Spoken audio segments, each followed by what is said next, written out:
Welcome, everybody. It's time once again for the next chapter with Charlie Hedges as he explores turning the page on his life and yours. Hey, Charlie. Hey, Paul. On our show today with Lindsay Davis, we explore the very core of human existence. I think we can sum it up best with the words of psychologist Phil Sutherland, who said, "As human beings, before we are anything else, we are a burning ball of desire." Lindsay and I probe the role of burning desire in every single move we make. We are desire. Without desire, we really are barely more than automatons. But with desire, we are hungry, we are fruitful, and we can find extraordinary pleasure and productivity in life. And why should our lives not be pleasurable and productive? Let's find out in my conversation with business, life, and performance coach, Lindsay Davis. Lindsay Davis, welcome to the next chapter with Charlie. Hi, Charlie. It's good to be here talking with you again. Thank you for having me. Yeah, I always enjoy our conversations so much. You know, Lindsay, from our many phone conversations, I'm going to guess that you are a brilliant business and life coach because you always impress me with unique insights and perspective. Never fails. Well, you know, it's only as good as the conversation you're having. So you bring it out of me, and I think together we get into some pretty fun topics. So we do appreciate talking with you. I sometimes, how many times have we said, I think we should have we should have recorded our phone call. That was the podcast. Yeah, I think we just need to start pressing record. Yeah. I think we are woven from the same cloth, or the same. I guess that's the way you would say it, isn't it? Woven from the same cloth, or woven into the same cloth. Mm-hmm. Our view of life is very similar. Yeah, I agree. So, Lindsay, today, you know what I want to talk about? I'm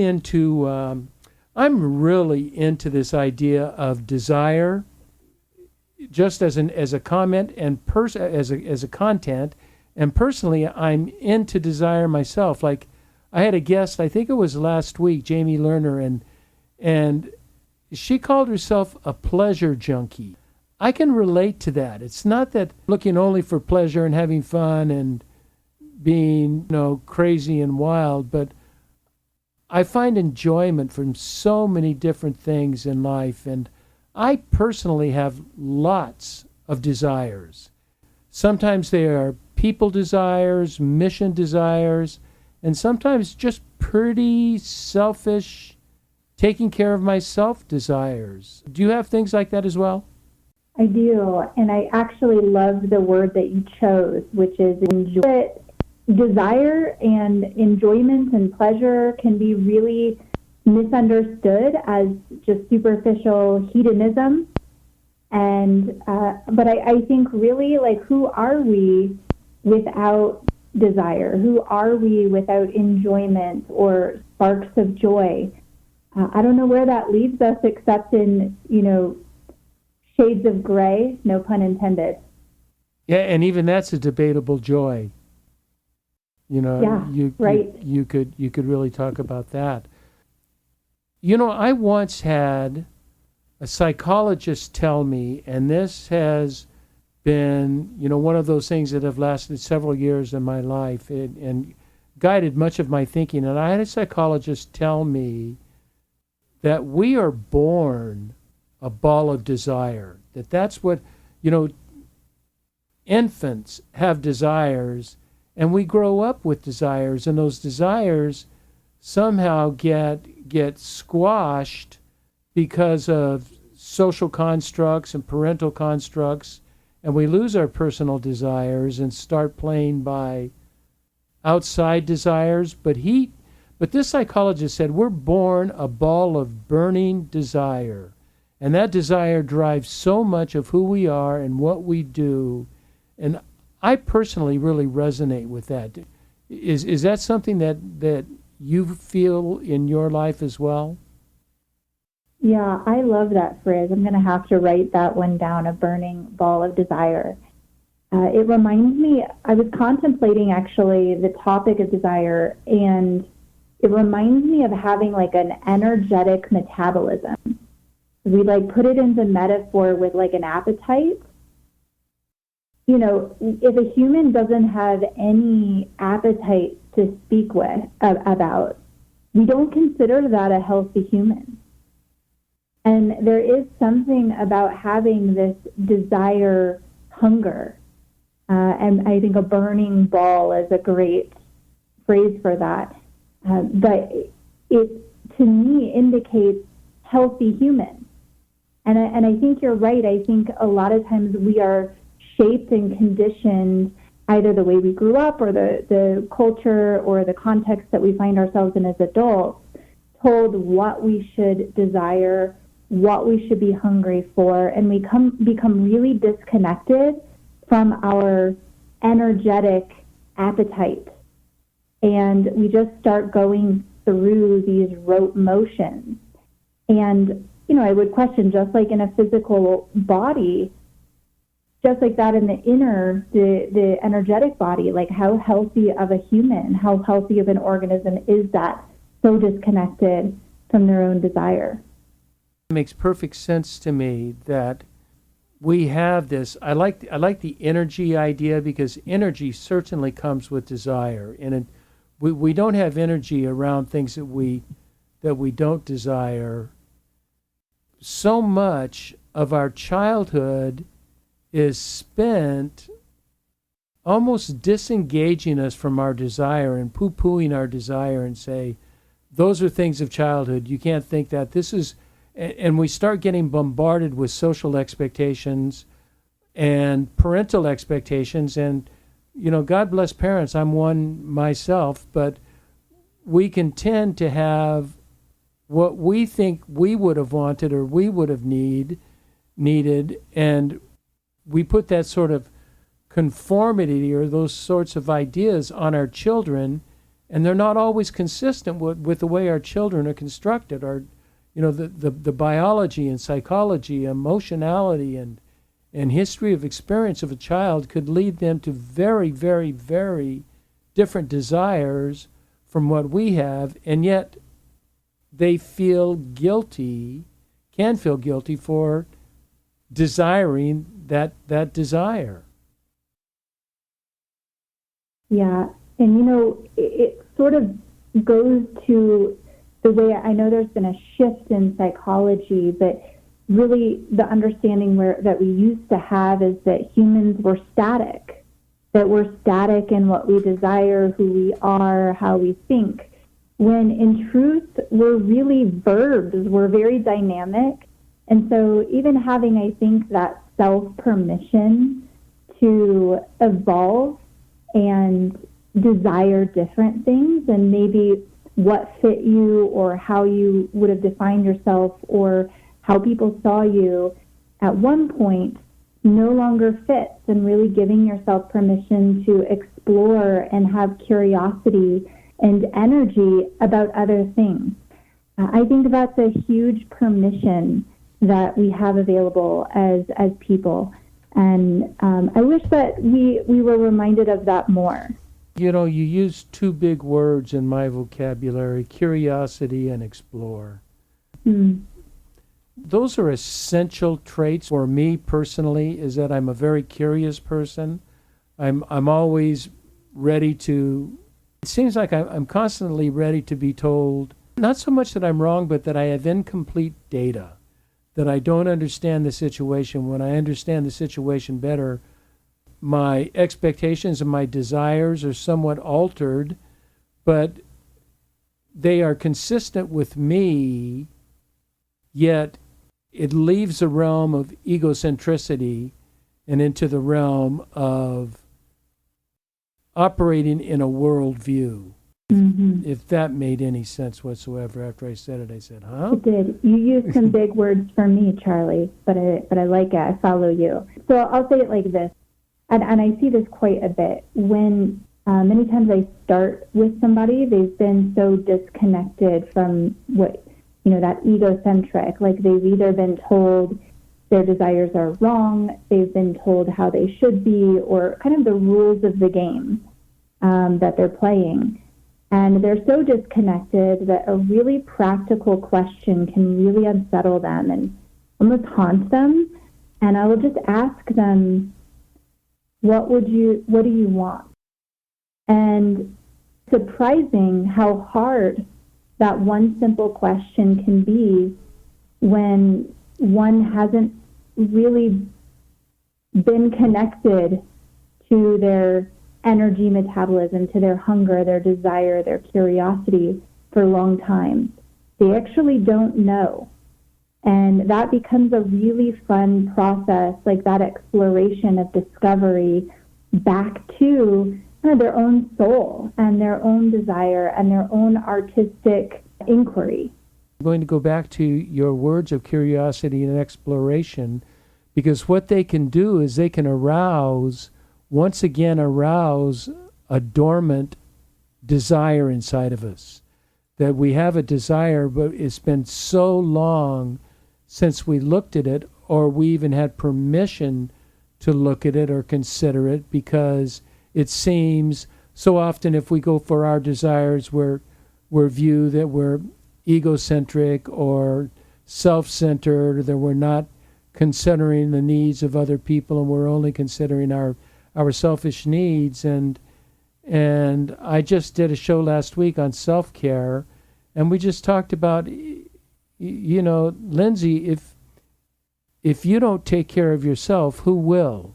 And until you take care of yourself, you are truly not prepared to take care of anyone else. And if you are a false self, a self that is not representing you, but it is representing the culture and the milieu around you, then, you're going to have a hard time. You're going to have a hard time fulfilling and serving the needs of other people if you're always so needy, and yet for almost an unknown or a shameful need. I think you're really onto something. There's a nuance, I think, to desire and need. And I think it matters where that source is coming from. There's an innocence to that burning ball of desire that we're born with.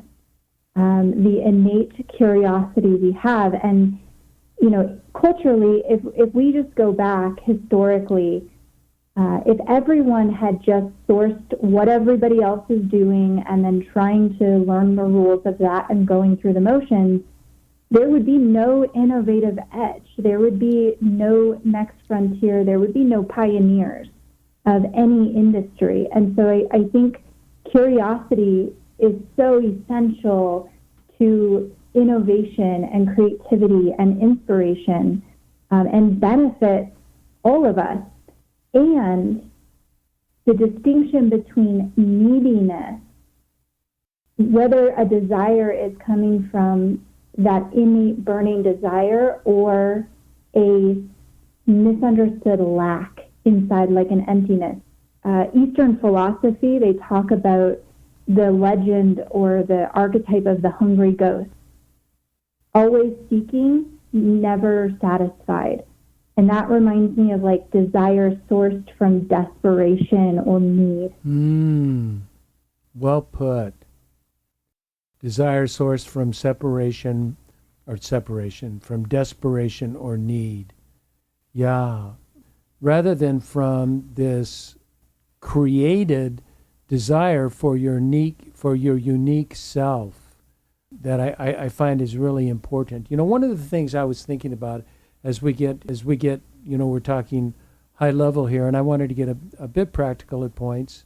I think I mentioned that that I find you a brilliant business coach, life coach, and unique insights and perspectives. And so you have some very, I would call them unique ideas about what your coaching life is all about. Whether they're unique or not, they're Lindsay Davis ideas. You have learned from other people, but you have not necessarily co-opted other people's desires. You've incorporated them into what what is your personal life. That's my observation of you. So I'm curious, Lindsay, what does the role of desire play in your approach to your personal life and your career? How does your personal desire impact your life and your career? Yeah, and I so appreciate that question. I think for me, it plays a role of an artistic medium, if I can put it that way. So even though I am a business coach, a life coach, a performance coach, I really come from an artist perspective. I live, sleep, breathe it, move it. And so I think of everything as a medium to express some deeper fulfillment or explore a next freedom, to really confidently honor that next self-expression. And I do it with myself. I definitely use those skills with my clients. But desire becomes almost like a path through the woods. You know, you can travel that well-worn trail, like a huge trail that everybody's hiking. And, you know, we used to live in the city, and getting out in nature whenever you can is great. But you're just sort of walking in a line of people on a well-trodden path. And that's nice at some level. But desire for me in the artistic or professional realm, how I live it now, is finding those pathways through the woods, almost like a narrow game trail or a place where there is no path. And you really have to rely on your inner curiosity, the sparks of interest, the places that have you take a second glance. And as you weave those together and really follow that path, at the time, it kind of looks like connect the dots. You know, you don't really know, does this make sense? I don't know. Maybe I don't know what I'm doing. But if you can hold and have a level of self-trust and alignment with your values and what's meaningful to you, you get to have these moments where you look back and the dots are connected, and that path through the woods has brought you one kind of pinch me experience at a time, and you've lived a lot of life in between those. And to me, there's so much freedom and joy and interest in that kind of way of doing business, that kind of way of self-expression, and just infusing a little more life into these years we have on Earth. And on that journey you were talking about down that path, part of it calls for a really difficult thing for us because we are so filled with thoughts. You know, the monkey mind has so many thoughts going on as we're walking, even in nature. You know, we've got, our mind is typically not even in the nature that we're seeing. We're thinking and doing other things. And it calls for, in order to have successfully access that, it calls for an acute paying attention. And it's paying attention to what absolutely is around you. And then intuiting your need from that. But I think if we don't pay attention, we're never going to get it. That we've got to give ourselves permission. It's paying attention and permission, giving ourselves permission to listen to those voices that resonate with wherever we are right now, that we're not 2 steps ahead, we are right exactly where we are right now. And that is so difficult. That is just so doggone difficult. It's kind of that curious paradox, or like a tension between two realities. You know, humans, we're so funny because we're either like 3 steps ahead into our future and whatever we imagine that to be next, or we're way back rehearsing our past and whatever experiences that means to us. And we're in this monkey mind, this head, bouncing back and forth. And there's relative peace when we find ourselves present and awake, and we can feel our future, plan, and have intentionality about where we're going, we can acknowledge our past and honor our experiences, but we're also really oriented in our present-centered being and how we're showing up and what we're up to right then. There's a really practical way, because I know this is a little conceptual, so there's a really practical way of practicing this, because when I'm working with clients, they know I'm big on practice. What we rehearse, we become. When somebody is saying, well, how can I be more aware, and how can I be more focused? Those are two mental skills. And so when somebody's practicing, let's just say meditation, if they set their timer, let's say for 5 minutes, and they just open their awareness to notice all of the thoughts, to notice the sounds, to notice, the feeling of the light on their eyelids, to notice how their body is feeling, if it's feeling tight or whatever. They're practicing wider, expansive environmental awareness. They can also bring that awareness to their inner experiences. But they can also use another meditation technique, which is focus. They can do it really simply. Just, again, set the timer for 5 minutes. I'm not going to lie, can be really boring and excruciating. But if somebody's willing to do it, they're training focus. If they can just count their breath for those 5 minutes, and good luck with that. 1, 2, 3, 4, 5. Yeah, I do out. the 10 and then repeat rather than try to go to. Yep. I do 10 and then sometimes 5, or 6, because they're even numbers, and I do 10. Counting 1 is a breath in, 2 is a breath out, and I count 10 and then just start over again. So I'm doing my counting when I do that. You know what I've noticed, though? And I find that that's helpful for people to know. Those are two ways to train awareness, inner and outer, and focus, so that they can start to hold that paradox or tension more gracefully in their life. So much of the time, speaking of rules, we're used to, meditation being taught as it's like good to do, and there's a million ways to do it. But I find that it's really helpful for people to understand the context of maybe what this is helping them develop more of in their life. Oh, and there's such high expectations. I've tried to lead people to meditation, and they say, well, I just can't get there. My mind is too busy, and I'm all over the place. And I said, well, join the crowd. I've been meditating for 4 years now, and I still, that's the thing that I wrestle with. But the one thing that is noted in my instructor is that to not concentrate on the thought, but just name it thought, and say, okay, now you're dismissed, you're not needed. Then I have my moments of quiet meditation, and then another thought will come up, and I note it. He calls it noting it. And I note just the concept, thought. That is thought, and I need to just kind of pass that on by, allow myself to think of it later. But nonetheless, even when I have that, Lindsay, I have to say, just as an aside, I do 20 minutes, and just the fact that I am quiet, I am not moving. My brain is going from inner peace to noisiness, but just that process, just by itself, of that 20 minutes of quiet and of not moving, of not walking around, not thinking of anything, not listening to music, but just listening to my own mind, has become essential in my life.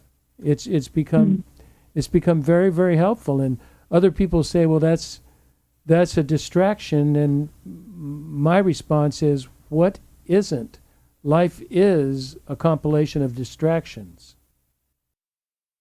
Yeah, chosen distraction or default, But, one thing I noticed about you in every conversation we've had is you have a level of awareness and relaxed graciousness in your state of being. And so, it does speak to those 20 minutes And it does speak to those years of meditation. And that's what I've really found too. I mean, it's not just that we do our time in practice and then we go about our life. It starts to influence how we show up and the person that we become, almost like we're able to reconnect with those meditative moments and live closer to that state of centered presence over time.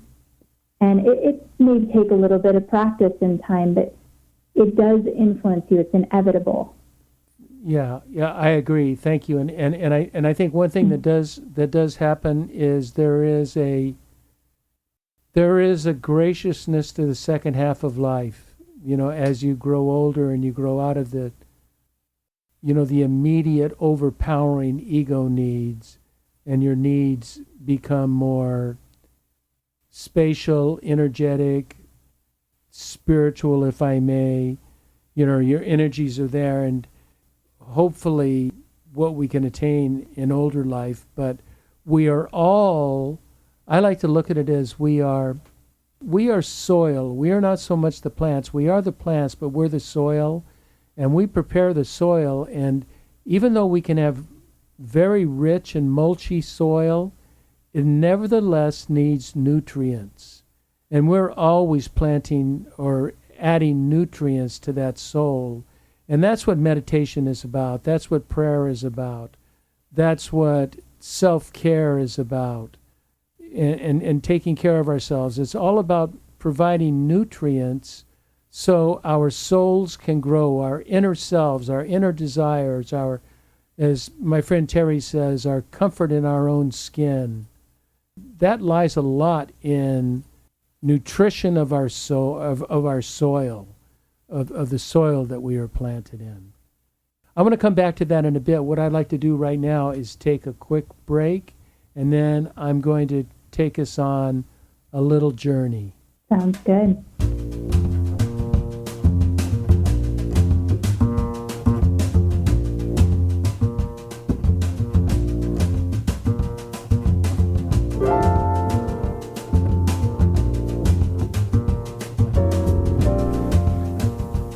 Hi there, this is Charlie Hedges, and you're listening to The Next Chapter with Charlie, and I have my very special guest, Lindsay Davis, who is, I think, one of my brightest friends. I love to speak to bright people, and she is so insightful.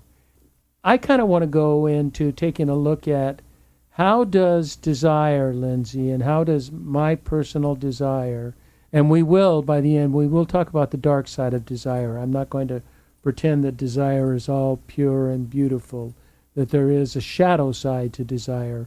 But before I get there, I'm thinking about life goals and purpose in life. And life goals and purpose in life are a big deal. We don't know each other well enough, but this is a big deal in my life. I have, I wrote a book, Getting the Right Things Right, Reinventing a Life That You Want, and it had about life goals and passions and desires, and I'm a strong advocate about purposeful life planning, and I believe that if we aren't intentional about our lives will be intentional about us. And we can easily fall into a rut and find ourselves being controlled by circumstance and not intention. So here's my question for you based on that. Let's say, Lindsay Davis, you are beginning a new chapter in your life.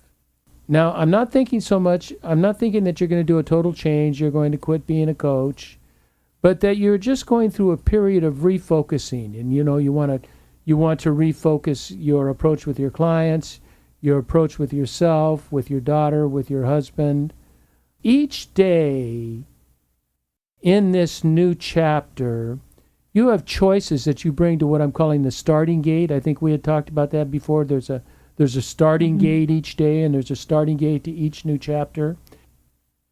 You can always allow some obligation or some external pressure to guide you into that chapter. But what if you were willing to choose desire to accompany you to that starting gate instead of obligation? because obligation so frequently comes to the starting gate. Do you have experience of obligation that has led you to your starting gate rather than the Lindsay Davis desire? You know, I have a mixed relationship with the word obligation. As a former, definitely people pleaser, and, you know, I work a lot with the good ones of society who are so good at performing to standard. But I like what you were saying around, you know, if we aren't intentional and deliberate about how we choose to show up in our life and what we're about, other people will do that for us. And so, you know, you get to choose either way. As far as obligation versus intrinsic, I look at it as external. You can be externally motivated by other people or external circumstances, but I find a much more powerful way of being in life is intrinsically motivated or intrinsically driven, and that's really done by passion and curiosity and a sense of purpose. And so if I'm in a period, and this comes up so much with clients, so I can make this really practical, Charlie, for listeners. If I'm in a period of reinvention, and maybe not full overhaul transformation, but mini transformation, I look at it as a realignment. And so the first step for me is to spend a little bit of time revisiting or re-clarifying what's most important to me.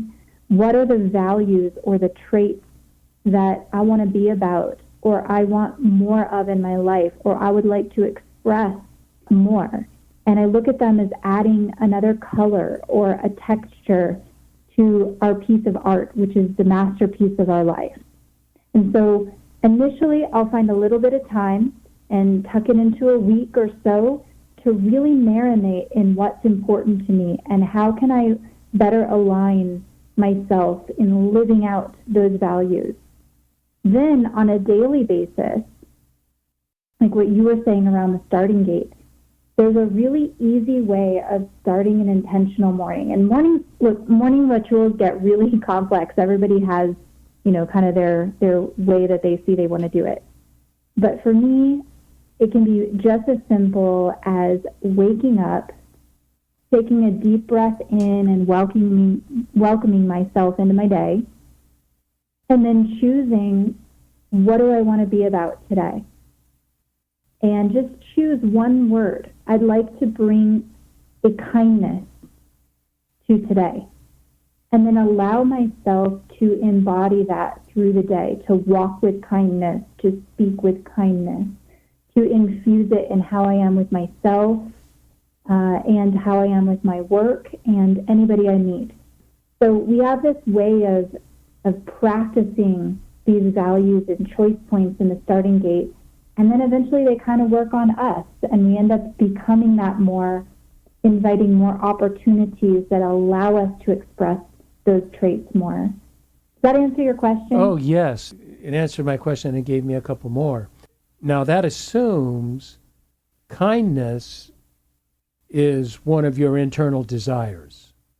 It is at times. Yeah, I mean, of course, it's always a value that I hold, but it just depends on what I'm cultivating more at certain periods of time. Yes, and I see that kindness, it seems essential, that is integrated into, because I do agree that we have obligations, and just because we're thinking of ourselves, we can't ignore obligations, but that kindness becomes integrated in the obligation. And then that obligation becomes truly an experience of our desire, that we are shown, that we are able to reveal our kindness and to express our kindness.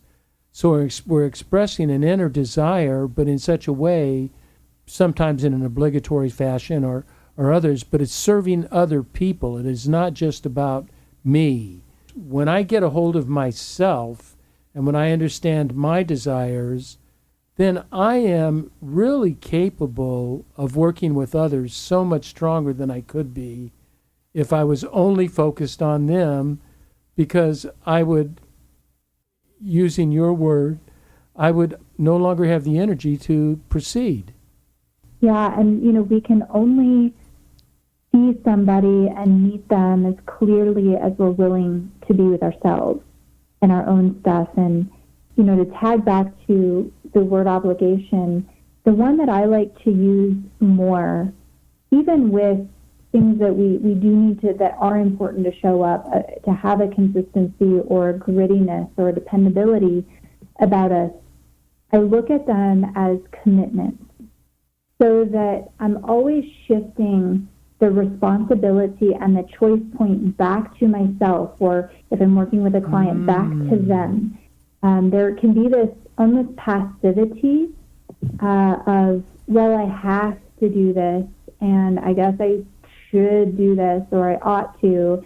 And if we listen to the energy of when somebody's saying should or have to, it's actually really young.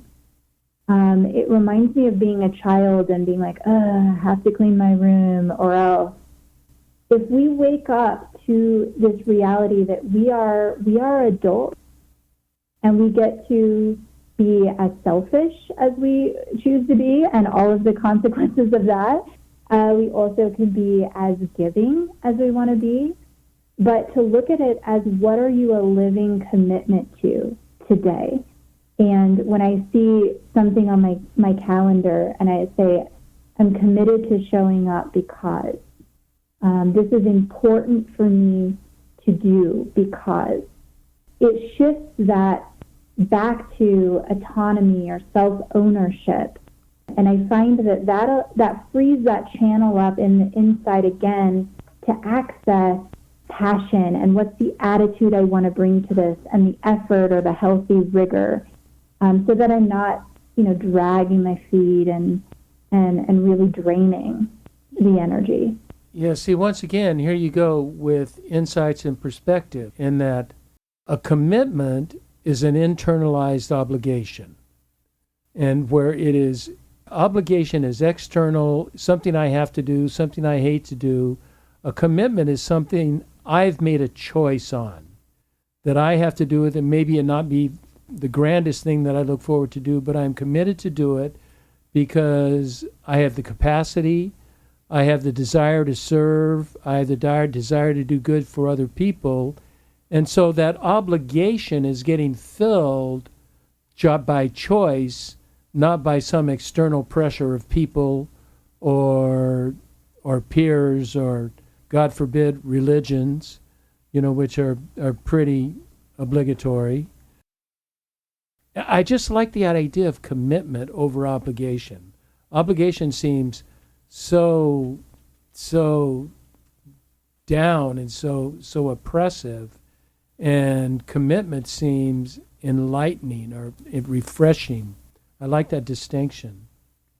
Yeah, well said. You reframed that so well. And, just to dial up that flame just a little bit, Charlie, you can even go one step further. So you can say obligation, you can source it as commitment, but if you really want to play your edge, you can bring devotion.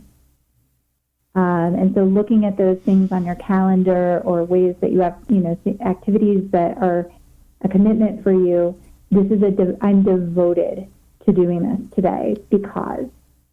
And then we're even, turning up that flame back into, we're not looking for the activity to bring passion and inspiration to us. We are bringing the energy of inspiration or passion to the activity, regardless. Yeah, I like the devotion. You keep, you're going layers deeper. I like that devotion really well because we begin with obligation and move to commitment, and then devotion. For me, just that word connotes a purity of thought and a purity of desire and a purity of intention, that I am devoted to doing good things with my good things. I like that. Beautifully said. I want to switch tracks, and I want to go a bit from, because we've talked about desire, taking care of self, what's important to me, which can lead to obvious questions. Are these two talking about narcissism and I'm all that's important? And I doubt that people have gotten that, but I want to be careful, because there really is a shadow side of desire, is there not? Oh, yeah, and I'm glad we're touching on this. But hopefully people have understood. Up until this point, we have not touched on the shadow side of desire, but happy to go there now with you. How would you describe the shadow side? I think the word obsession comes to mind when I think of the shadow side of desire. And, in a healthy desire, like a healthy appetite, there is a pain and a pleasure. But I think obsession is the suffering, which is very different than pain or pleasure. There's a desperation to it, and almost an addictive quality that comes from a lot of fear and emptiness. Boy, you touched on what I was thinking as well. And, we look at the obsessive side of desire, which is, one notable example is addictions, our addictions. Mm-hmm. But I am prepared to suggest that even addictions and obsessions begin with a pure desire that are later corrupted and become obsessions. And I'm thinking, I just noted 3 examples of addictions: mm-hmm. alcohol, food, and sex. Probably our largest addictions that we have. But all are pure and natural. I mean, a drink to cut the edge of the day there is nothing wrong with that. Food, I mean, how do you live without food? And sex is one of the most normal of all human activities, and that is expected. And yet each one of those, too much of it becomes an obsession, becomes an addiction, and it then becomes a numbing of the dissatisfied or the unfulfilled self, and we just numb ourselves so we don't have to feel anything. But those pure desires can also backfire and work against us. Like I just read of an athlete today that got 14 years for rape, and they listed all the things he did. And, the guy, I'm certainly not condoning what he did, but he's obviously a sick human being. There are things that are going on him that are an acute sickness that I don't think prison is going to fix. I think that some sort of mediation would do a better job. Does it make sense that our addictions begin with pure and natural human desire? It does. I follow what you're saying. Can I ask you a question? Please do. Yeah, what do you think creates the corruption, as you said? What takes it from normal desire into corrupted addiction or obsession? Yeah. It's maybe twofold. One is a deep-seated shame or disgust with yourself, or insecurity with yourself, all of these negative connotations that come from what I call the small self, that is very fearful. And you can take, if 1 drink of alcohol feels good, 2 drinks feel better, well, a bottle must really be able to take care of it. And we are no longer just sort of helping ourselves, we are numbing ourselves. The same thing with food, same thing obviously with sex, is that, once you've had so much, you can't get enough. And last week we talked about this on the show, and I use ice cream as an example, and that I definitely could be an ice cream addict. I could eat ice cream every day. But I eat ice cream about once every 2 weeks. But when I eat ice cream, Lindsay, I don't go out and buy the tiniest little things where I have a couple bites. I buy a pint of Ben & Jerry's with full intention of eating every bit of it. I'm not going to eat a half a pint. I'm going to eat every bit of it, but it's once every 2 or 3 weeks. And so, that's not obsessive. That's indulging. We had talked about on the phone earlier, we had talked about indulging, and I think indulging is a good thing as long as it doesn't become obsession. So that's sort of my definition. Yeah. Is that helpful? Yeah, I love that. And, it's like almost what I was hearing in there too, which has been my experience, is indulgence is a little bit different than obsession. Obsession and addiction and the shadow side of desire, one is not free. One does not feel free. And there's like shackles to that obsession or addiction. And many times they do need help, really moving beyond that. And, in my work, I don't work a lot necessarily with alcohol, food, or sex addiction, but I see this also with the dream.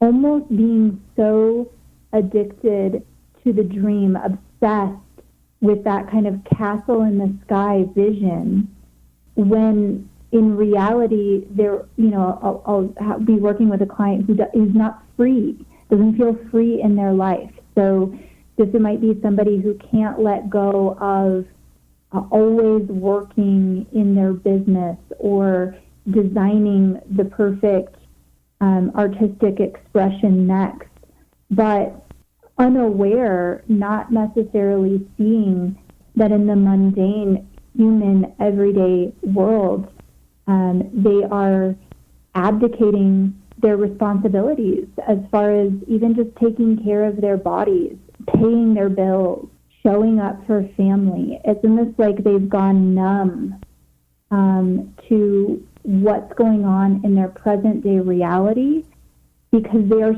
so addicted to succeeding at the dream, if that makes sense. Oh, yes, absolutely. Because the idea of the succeeding of the dream is an obsession, is it not? And it's like, if only... It is, and it comes from healthy desire. It starts there. Yes. But it goes too far.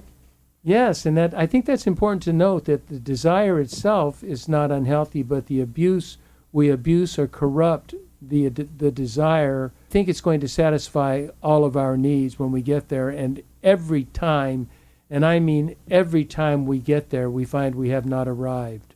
We never arrive. I think there's a misunderstanding. I'm glad you said, that there is this healthy desire in this, because I think there's a misunderstanding being taught, and it's taught in a lot of conscious communities, spiritual communities, creative communities, and I've seen it where, because they'll see this shadow side of desire with like a dream or success or money or a certain reputation, they'll see the shadow side and make it mean that the desire itself is wrong.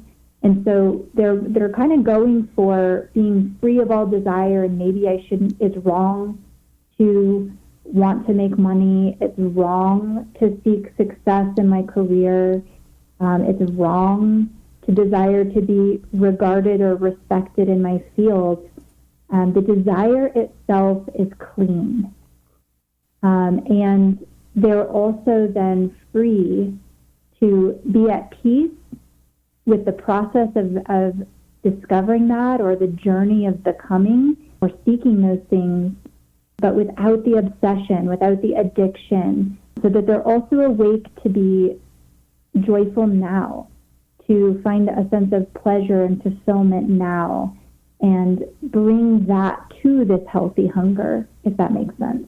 Oh, yes. And I think simply awareness of that and caution our desires could lead to obsession, addiction, or just an overdoing of our desire sort of really compromises the beauty of a desire. So let's kind of wrap up our time here and say we're both advocates that desire, we are driven by desire. Let's admit that. Let's accept that. And let's try to appropriate that as much as we can, because one of the downsides, you had mentioned to me on the phone, and it's hard to describe on air without drawing it out, but a bell curve. And on one side was aversion of desire because, we're afraid of where it's going to take us. Is it going to take us to the lust of the flesh, of the eyes, and all of these sorts of lusts, or whatever? It's going to take us astray. The top of the bell curve is just pure desire, just this pure, unadulterated, literally unadulterated desire. And on the bottom half of the other side is obsession. And so we have to be careful of those low sides, either aversion to desire or obsession as a result of desire, and focus on the top of that bell curve and to live in the purity of desire. And at the same time, building ourself, our confidence, our well-being, our ability to serve, and then going out and serving other people with that same passion with which we have developed. Yeah, I'm so glad that you brought in this bell curve. It's one of my favorites to use with clients because it's interesting if you notice the energy of the shape of the bell curve and how we can really sense into this in our everyday life, aversion versus obsession versus that pure openness in the middle is on either side of the extreme, the energy gets tight and constricted, graspy, closed, and trapped. And in the middle, the energy is really open and free and clean to express. You know what, Lindsay? You know what I think? I've never said this on a podcast, but I think there's a book in here for us. I love it. I don't think this is explored. I really don't think desire and the beauty of desire and the health of desire is explored to the degree that we've been able to talk about it today. Lindsay Davis, thank you for spending time with me today. Oh, it was such a pleasure. I'm always so happy to speak with you, Charlie. It's good to be here. I know. Kindred spirits. Tell our listeners, I'm going to put it in the show notes, but tell our listeners how they can get in touch with you. Yeah, I think the best way, especially if they're interested in this topic and the process of cultivating more curiosity, passion, purpose about what they're up to, is to go to the Path to Possibility Journal, all one word, .com. And from there, they can obviously have a link to the Path to Possibility Journal, which is the process of exploring internal, intrinsic desire born of curiosity and opportunity. But they also there have access to any bonus resources there, and they can get in touch with me. I'm always happy to connect with listeners. If they have any questions that was stirred up from something we discussed today. So we can put that in the notes, if you will. Is your book for sale now? It is. It is. Oh, well, let's make sure, send me the links on that, okay?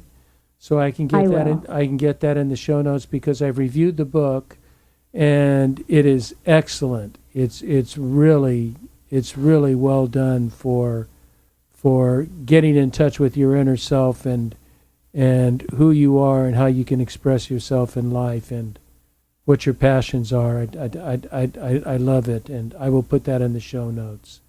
Lindsay, again, thank you. I so appreciate that. And I'll do what I can to push your materials. And I also want to thank all our listeners for tuning into the next chapter with Charlie. And as always, please be sure to check us out at our website, thenextchapter.life. And until next, this is Charlie Hedges signing off. Bye for now.